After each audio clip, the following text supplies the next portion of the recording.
everyone, it's Tara. Welcome back to my channel, Tara Talks Books, where we talk everything bookish.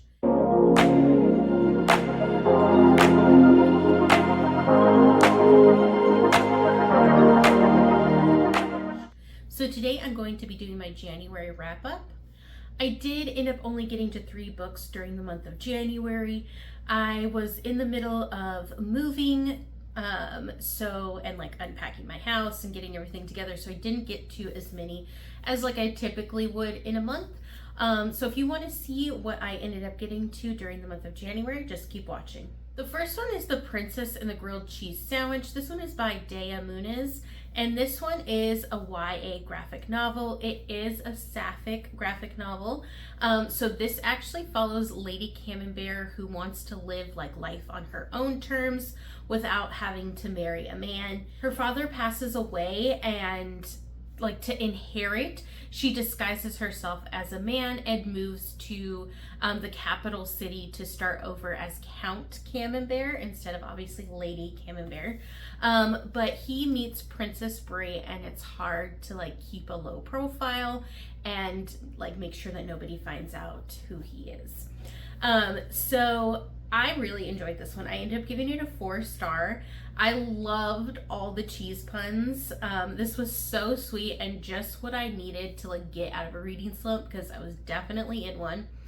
I was not expecting to feel all the feels with this one, but I certainly did.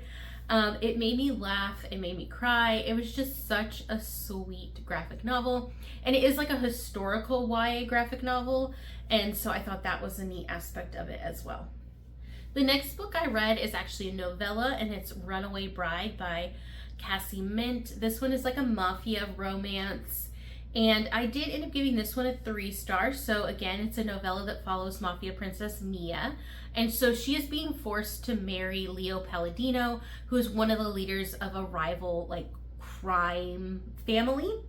And it's to create a ceasefire between the families. However, on her wedding day, she crawls through a bathroom window to escape her fate. And lo and behold, Leo chases her.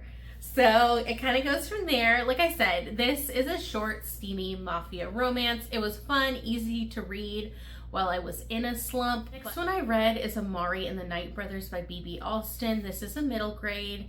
And I ended up reading this one as I was traveling, because I moved states. So I moved from one state to another, and I was in the car with my children. So I had an audiobook, and Amari and the Night Brothers is what I chose for us to listen to on our car ride.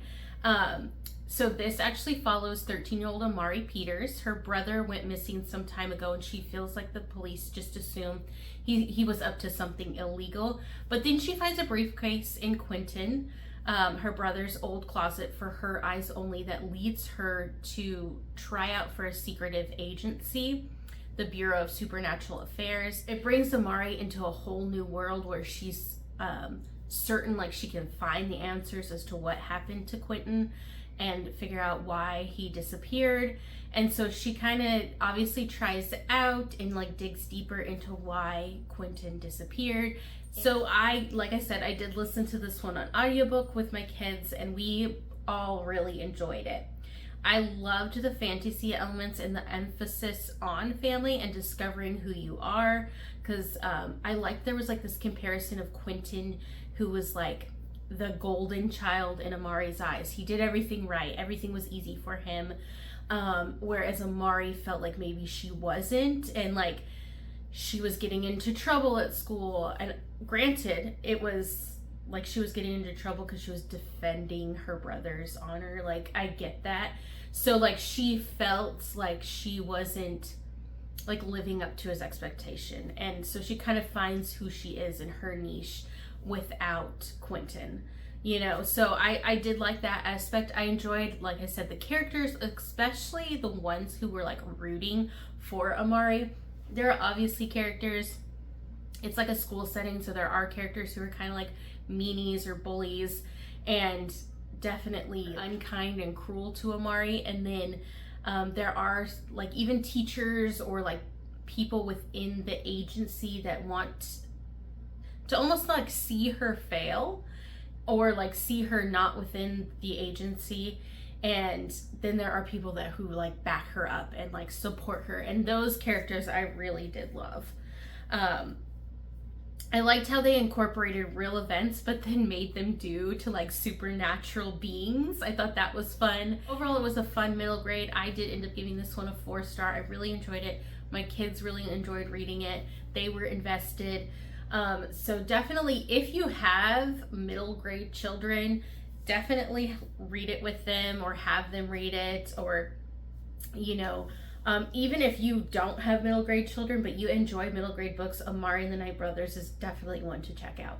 So those are all the books that I read during the month of January. I know it wasn't very many. Again, I was in a bit of a slump because I was moving, so it kind of put me off, but I have definitely caught back up during the month of February and have read some books that I really enjoy, and I'm currently in the middle of some that I really enjoy. So go ahead and leave a comment below. Let me know what you read during the month of January, or if you read any of the ones that I read, let me know your thoughts. I'd love to hear from you all. Like and subscribe if you'd like to. Bye!